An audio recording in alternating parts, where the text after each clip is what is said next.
ia hanya seorang buruh pabrik di Osaka. Tapi hari itu, di depan puluhan orang Jepang, pria Indonesia ini membuat pewaris dojo besar bersumpah dengan satu kalimat. Jika aku kalah, aku rela jadi istrimu. Dan siapa sangka, duel itulah yang mengubah hidup mereka berdua selamanya. Halo semuanya, selamat datang kembali di channel ini. Hari ini, kita akan menyimak kisah yang sempat viral di Jepang dan Indonesia. Kisah cinta yang lahir bukan dari janji manis, tapi dari sebuah pertarungan antara dua dunia.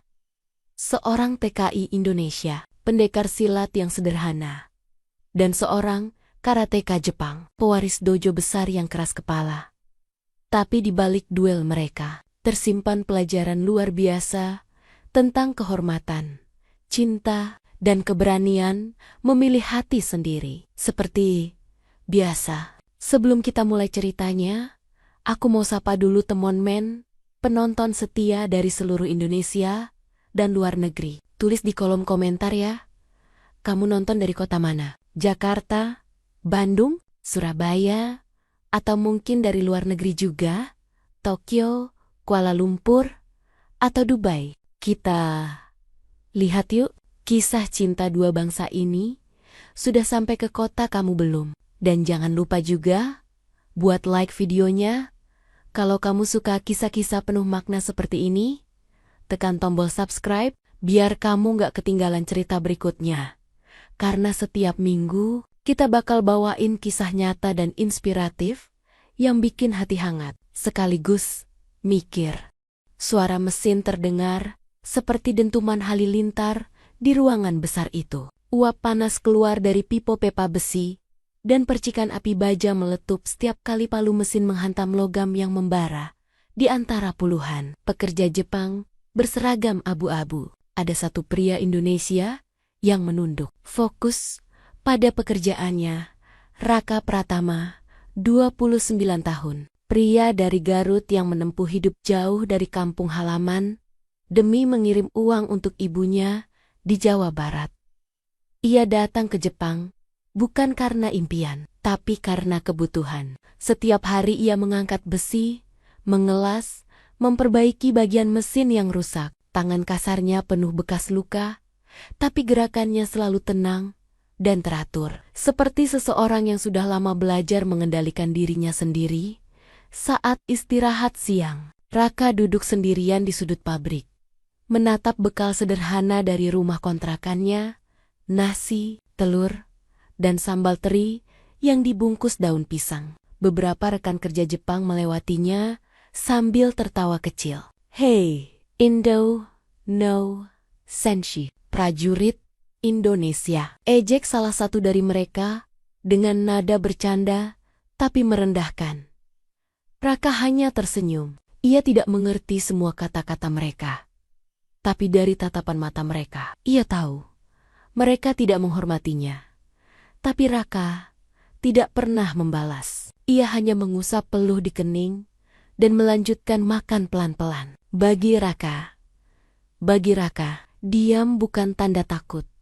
Diam adalah bagian dari latihan sabar yang diajarkan oleh aliran silat Cimande di malam hari. Setelah shift panjang selesai, Raka berjalan melewati jalanan sempit di distrik Nishiko, Osaka.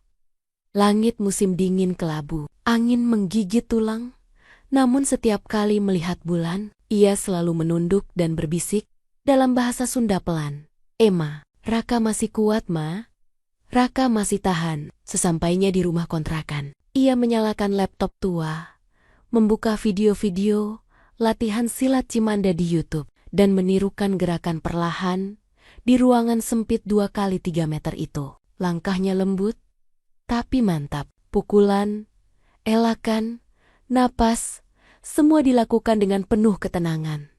Kadang, tetangganya dari Jepang yang lewat akan berhenti sebentar di luar jendela, melihat pria Indonesia itu berlatih sendiri di tengah malam dengan gerakan yang tampak seperti tarian. Suatu malam, nasib mempertemukannya dengan sesuatu yang baru. Di dekat pabrik, ada sebuah dojo karate yang sering ia lewati saat pulang kerja. Raka selalu berhenti sebentar di depan kaca besar dojo itu, menonton para murid latihan dengan disiplin luar biasa. Gerakan mereka keras, cepat, penuh tenaga, dan di tengah ruangan berdiri seorang wanita muda, seragam putih karate, rambut diikat rapi, tendangannya cepat, pukulannya tegas. Dialah Miyako Takahara, putri dari pemilik dojo sekaligus salah satu karateka wanita terbaik di Osaka. Suatu kali, Miyako sempat menatap keluar dan melihat Raka berdiri di depan kaca dojo sambil memegang helm kerja pabriknya. Tatapan mereka bertemu sebentar, sekilas saja. Tapi entah mengapa, tatapan itu membekas. Keesokan harinya, Raka datang lebih awal ke pabrik. Namun sejak malam itu, pikirannya terus terganggu oleh bayangan gadis Jepang itu. Wajah dingin, tapi matanya seolah berkata sesuatu yang tak bisa ia pahami.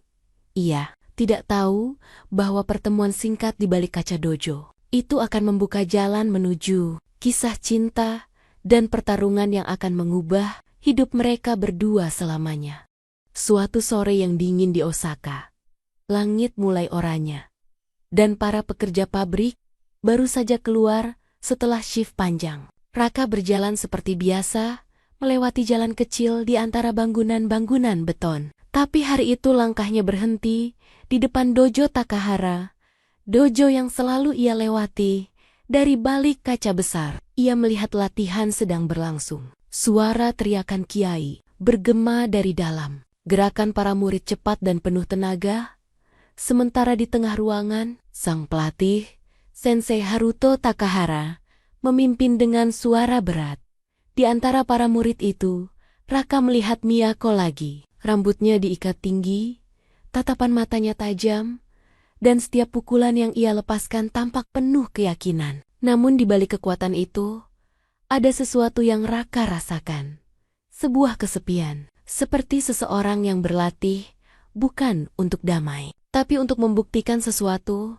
Selesai latihan, Raka memberanikan diri mendekat. Ia hanya ingin melihat dari dekat papan nama dojo, yang dari jauh sering ia baca, Kauye, Leokong Saudaojang, Takahara Ryu Karate Dojo. Tiba-tiba, pintu geser terbuka. Miyako berdiri di sana. Seragam putihnya masih basah oleh keringat.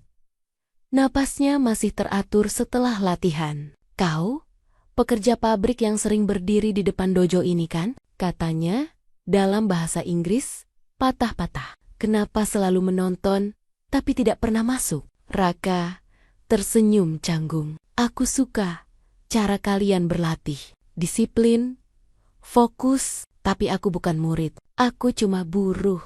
Tanganku terlalu kotor untuk memegang sabuk. Miyako menatapnya lama. Kau berbicara seperti seorang prajurit, bukan buruh. Raka tertawa kecil, menunduk. Di negeriku, kami punya bela diri juga. Namanya silat. Tapi aku sudah lama tidak berlatih. Sebelum percakapan berlanjut, beberapa murid dojo keluar dari belakang. Salah satu dari mereka, pria muda bernama Kenji, langsung menunjuk Raka dengan nada mengejek. Sensei, ini orang pabrik yang sering ngintip latihan kita. Hei, buruh, kau mau belajar karate juga? Jangan mimpi. Karate bukan untuk tukang las seperti kamu. Tawa terdengar di antara para murid. Raka hanya menunduk, menahan napas. Tapi Miyako tampak tidak senang. Kenji, cukup, katanya tajam. Rendahkan dia sekali lagi.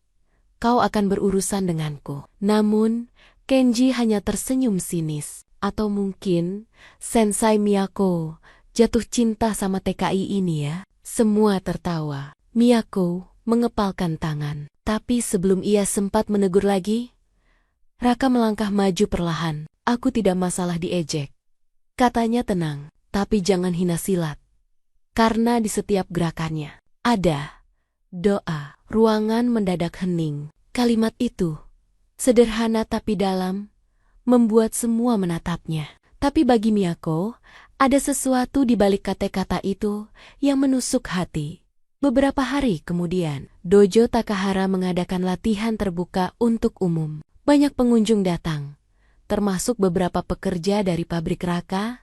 Kenji, yang masih menaruh dendam, sengaja menyindir Raka di depan banyak orang. "Hei, buruh Indonesia, kalau kamu benar punya bela diri, tunjukkan. Jangan cuma bicara tentang doa." Orang-orang tertawa. Tapi Miyako tiba-tiba berdiri dan berkata lantang, "Baik, kalau begitu, biar aku sendiri yang menantangnya." Kerumunan langsung terdiam. "Jika dia bisa mengalahkanku," lanjut Miyako dengan suara tegas, "aku akan memberikan apapun yang dia minta." Sorak-sorai memenuhi dojo. Sebagian menertawakan. Sebagian tak sabar ingin melihat bagaimana pria pabrik itu dikalahkan oleh pewaris dojo.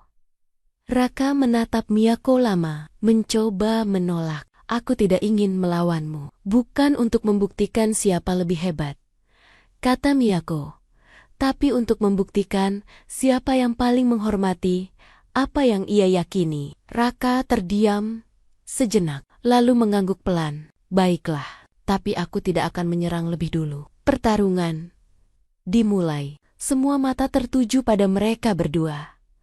Miyako menyerang dengan cepat.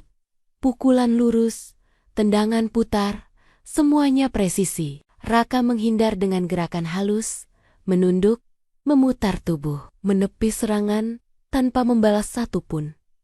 Setiap langkahnya seperti tarian air. Tiap tangkisan terasa lembut, tapi membuat serangan Miyako kehilangan tenaga. Ia tidak melawan dengan kekerasan. Ia melawan dengan kendali diri, sampai akhirnya Miyako melepaskan pukulan cepat ke arah dada. Raka menurunkan tubuhnya sedikit, lalu menyapu kaki Miyako dalam satu gerakan halus. Beruka, Miyako terjatuh. Dojo hening total, tapi Raka tidak tersenyum. Tidak sombong. Ia hanya menunduk dan berkata dengan suara lembut, yang lembut bukan berarti lemah, dan terkadang menghindar lebih sulit daripada menyerang. Miyako memandangnya dari lantai, bukan dengan marah, melainkan dengan rasa kagum yang sulit dijelaskan. Untuk pertama kalinya dalam hidupnya, ia kalah. Bukan dari kekuatan, tapi dari ketenangan hati seseorang. Setelah pertarungan itu, video duel mereka viral di media sosial Jepang. Judulnya sederhana, "Karateka Jepang dikalahkan oleh buruh asal Indonesia." Namun yang membuat video itu viral bukan karena jurus, melainkan karena di akhir rekaman, kamera menangkap Raka yang membantu Miyako berdiri dan berkata pelan, "Terima kasih, kau membuatku merasa dihormati di negeri orang." Hari itu, aku tidak bermaksud mencari kemenangan, tapi entah bagaimana, takdir mulai memanggilku untuk bertarung, bukan melawan orang lain, tapi melawan kesombongan dunia yang sering lupa pada arti hormat. Hari-hari setelah pertarungan itu berjalan seperti mimpi. Raka kembali ke pabrik, tapi pikirannya terus terjebak di dojo. Ia masih bisa mengingat bagaimana tangan Miyako terasa dingin saat ia membantunya berdiri, dan bagaimana mata gadis itu yang tadinya tajam dan sombong berubah menjadi lembut dan penuh rasa ingin tahu. Video duel mereka menyebar cepat di media sosial Jepang. Beberapa orang menyebut Raka The Gentle Fighter, sementara yang lain menghina, menyebutnya hanya buruh yang kebetulan beruntung. Tapi bagi Miyako, itu bukan soal menang atau kalah. Ada sesuatu pada ketenangan Raka yang terus menghantui pikirannya. Sesuatu yang tidak pernah ia temukan di dunia karate yang keras. Suatu sore, ketika Raka sedang menutup lembar kerja di pabrik, ia mendengar suara langkah kaki mendekat. Saat ia menoleh, Miyako berdiri di sana dengan jas tebal dan rambut terikat tinggi. Ia menatap Raka dengan senyum kecil yang jarang ia tunjukkan. "Kau tidak datang ke dojo lagi," katanya dalam bahasa Jepang yang lembut. "Aku tidak diundang lagi," jawab Raka sambil tertawa pelan. "Kalau begitu, aku yang datang ke tempatmu." Raka tertegun. Wanita pewaris dojo besar berdiri di tengah pabrik berdebu hanya untuk menemuinya. Beberapa rekan kerja menatap, berbisik-bisik. Tapi Miyako tidak peduli. Aku ingin kau mengajariku silat, katanya tegas. Aku ingin tahu bagaimana caramu tetap tenang, bahkan saat diserang. Raka menatapnya lama. Ia tahu betapa besar perbedaan antara dunia mereka, tapi tatapan mata Miyako jujur, tanpa kesombongan. Baiklah, katanya akhirnya. Tapi aku tidak mengajar untuk bertarung. Lalu untuk apa? Untuk belajar berdamai dengan diri sendiri. Sejak malam itu, mereka mulai berlatih diam-diam di taman kecil dekat Sungai Yodo. Langit Osaka dipenuhi cahaya kota, tapi di bawahnya hanya ada dua bayangan yang bergerak perlahan. Raka mengajarkan langkah-langkah dasar silat, bagaimana bernafas, bagaimana menunduk tanpa kalah, bagaimana menangkis tanpa kebencian. Miyako terkadang kesal. Kenapa kau tidak pernah menyerang duluan? Raka tersenyum. Karena tujuan silat bukan mengalahkan, tapi menenangkan. Hari berganti minggu. Latihan mereka perlahan berubah jadi percakapan panjang, tawa kecil, dan rasa nyaman yang sulit dijelaskan. Miyako mulai tertarik. Bukan hanya pada jurusnya, tapi pada hatinya. Ia menemukan sesuatu yang selama ini hilang dari hidupnya. Ketenangan, namun di balik kebahagiaan itu, badai mulai mendekat. Suatu malam, Sensei Hiroshi Takahara, ayah Miyako, mendengar kabar bahwa putrinya sering berlatih dengan seorang buruh asing. Ia tidak marah di depan umum, tapi di rumah, suaranya menggema seperti petir. Miyako, kau pewaris dojo Takahara? Bukan gadis kampung yang bisa bermain hati dengan siapa saja. Dia bukan siapa-siapa, ayah, tapi dia mengajariku hal yang tidak pernah ayah ajarkan.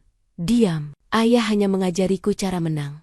Tapi Raka mengajariku, kenapa seseorang memilih untuk tidak bertarung. Sensei Hiroshi menatap anaknya dengan mata yang bergetar, amarah bercampur dengan rasa takut, kehilangan wibawa. Hubungan itu berakhir. Mulai besok, kau tidak akan keluar dojo lagi. Miyako hanya menunduk. Air matanya jatuh di lantai tatami. Tapi di dadanya, ia tahu larangan itu tak akan menghentikan hatinya. Di sisi lain, Raka mulai merasa bersalah. Ia sadar, kehadirannya telah menimbulkan masalah besar bagi Miyako. Suatu malam, di taman tempat mereka biasa berlatih, Raka menatap sungai yang berkilau oleh pantulan lampu kota, dan berkata pelan, aku datang ke Jepang untuk bekerja. Bukan untuk mencintai. Mungkin aku harus berhenti sebelum semuanya jadi lebih berat. Namun sebelum ia beranjak, suara langkah cepat mendekat. Miyako berdiri di sana.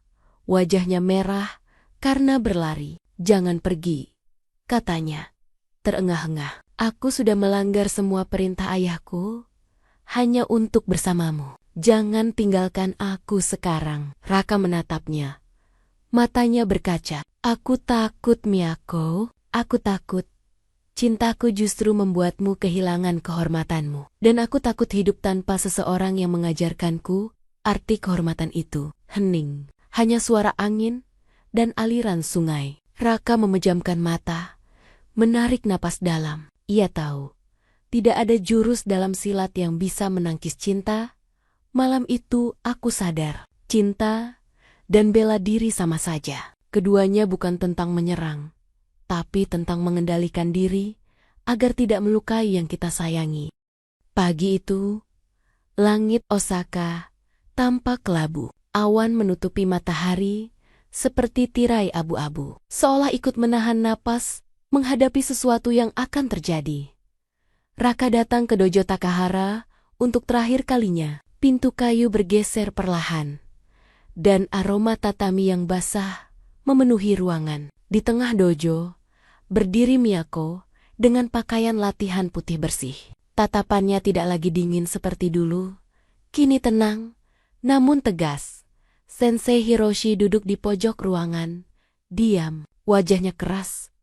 Tapi sorot matanya tajam menilai setiap gerak. Ia datang bukan untuk melarang, tapi untuk menyaksikan. Apakah cinta bener-bener bisa punya kehormatan? Kenapa kau memintaku bertarung lagi? Tanya Mia, karena kali ini bukan tentang menang atau kalah. Jawab Raka lembut. Kali ini tentang menepati janji. Miyako mengerutkan dahi. Janji apa? Waktu itu kau bilang, kalau aku bisa mengalahkanmu, kau akan memberiku apapun yang kuminta. Dan apa yang kau inginkan, Raka? Kejujuran hatimu. Dojo hening. Angin dari jendela menggerakkan kertas kaligrafi yang bertuliskan Sunjing Sonkei, yang berarti hormat. Pertarungan dimulai. Kali ini tanpa penonton, tanpa kamera. Hanya dua orang yang pernah saling menyakiti dengan kata dan saling menyembuhkan lewat gerakan.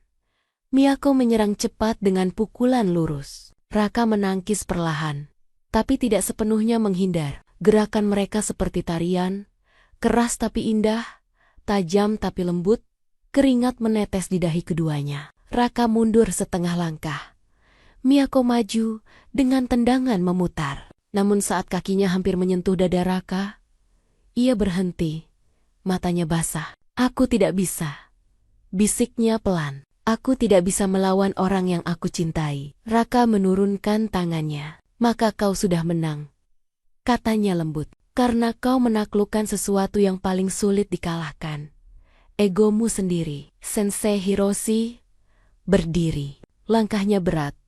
Tapi setiap langkah mengandung makna. Ia menatap Raka dan Miyako bergantian. Lalu berkata pelan, aku telah melatih ratusan murid. Tapi hanya kali ini, aku melihat dua orang bertarung bukan dengan kebencian, melainkan dengan cinta dan hormat. Ia menunduk sedikit. Bukan tanda kalah, tapi tanda pengakuan. Raka Pratama, mulai hari ini, kau bukan lagi buruh di mataku. Kau adalah pejuang sejati. Dan jika putriku memilihmu, maka aku tahu, dojo ini akan punya pewaris yang tahu arti kedamaian. Air mata Miyako jatuh. Ia berlari memeluk ayahnya, lalu menatap Raka. Kau menepati janjimu. Sekarang, giliranku menepati punyaku. Beberapa bulan kemudian, mereka menikah dalam upacara sederhana di kuil kecil pinggiran Kyoto. Tak ada pesta besar. Tak ada media, hanya keluarga dekat, beberapa teman dojo, dan sepasang hati yang akhirnya berdamai. Raka mengenakan batik hitam. Miyako memakai kimono putih dengan hiasan bunga sakura di rambutnya. Ketika upacara usai, Miyako menatap Raka dan berbisik. Kau tahu, dulu aku berpikir cinta adalah kelemahan. Dan sekarang aku tahu. Cinta adalah jurus terakhir yang tidak bisa dikalahkan siapapun. Beberapa tahun berlalu, mereka membuka dojo baru bernama Takmanda Dojo. Gabungan dari Takahara dan Cimande. Tempat itu bukan hanya sekolah bela diri, tapi juga ruang persahabatan antara Jepang dan Indonesia. Di dinding dojo, tertulis kalimat dalam dua bahasa. Yang lembut bukan berarti lemah. Yawara wa chikaranari. Zajentoru ize pawafuru, aku datang ke negeri orang untuk bekerja, bukan untuk mencari cinta. Tapi Tuhan menunjukkan bahwa kadang takdir bersembunyi di balik ejekan. Dan kemenangan sejati bukan tentang menjatuhkan orang lain, tapi menjatuhkan kesombongan dalam diri sendiri. Musim semi tiba di Kyoto. Bunga sakura bermekaran di halaman dojo Takmanda, menyelimuti tanah dengan kelopak berwarna merah muda pucat. Angin lembut bertiup melewati papan kayu yang bertuliskan Takmanda Dojo, where harmony becomes strength. Di dalam dojo, Raka sedang mengajar anak-anak Jepang dan Indonesia yang belajar bersama. Suara tawa kecil bercampur dengan teriakan semangat, menciptakan suasana hangat yang dulu tak pernah ia bayangkan. Setiap gerakan silat yang ia ajarkan mengalir lembut, penuh nilai. Setiap teknik karate yang diajarkan Miyako berdiri sejajar, tidak bertentangan, keduanya saling melengkapi. Sore itu, setelah kelas usai, Raka duduk di teras dojo. Ia memandang anak-anak berlarian di halaman. Sementara Miyako datang membawa 2 cangkir teh hijau. 3 tahun lalu, kata Miyako sambil tersenyum.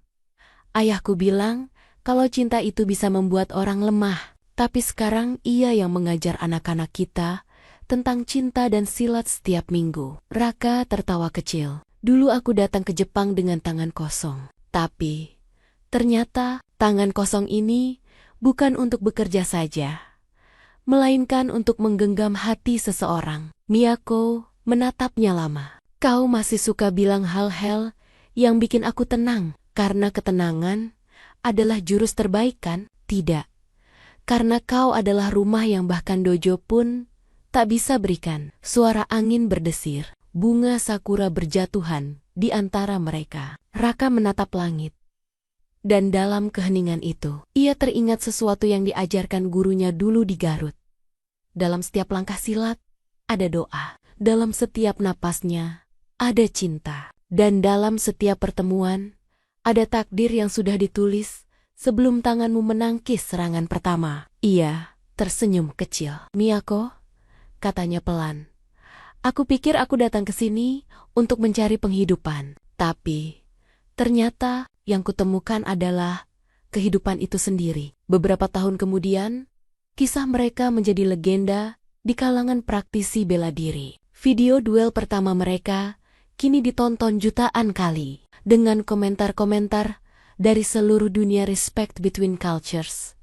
This is what true martial arts means. He didn't fight to win, he fought to honor. Dojo Tak Manda terus berkembang. Bukan hanya tempat latihan, tapi tempat perdamaian lintas bangsa. Raka mengajarkan filosofi silat yang lembut dan spiritual, sementara Miyako membawa disiplin karate yang tegas dan fokus. Dua aliran yang berbeda, tapi satu tujuan, menyatukan kekuatan dengan hati. Aku pernah berpikir, kekuatan hanya milik mereka yang menang. Tapi sekarang aku tahu, kekuatan sejati dimiliki mereka yang berani mencintai, berani memaafkan, dan berani tetap lembut di dunia yang keras. Dan mungkin cinta juga seperti bela diri. Kau jatuh berkali-kali, tapi setiap kali bangkit, kau jadi lebih kuat dari sebelumnya.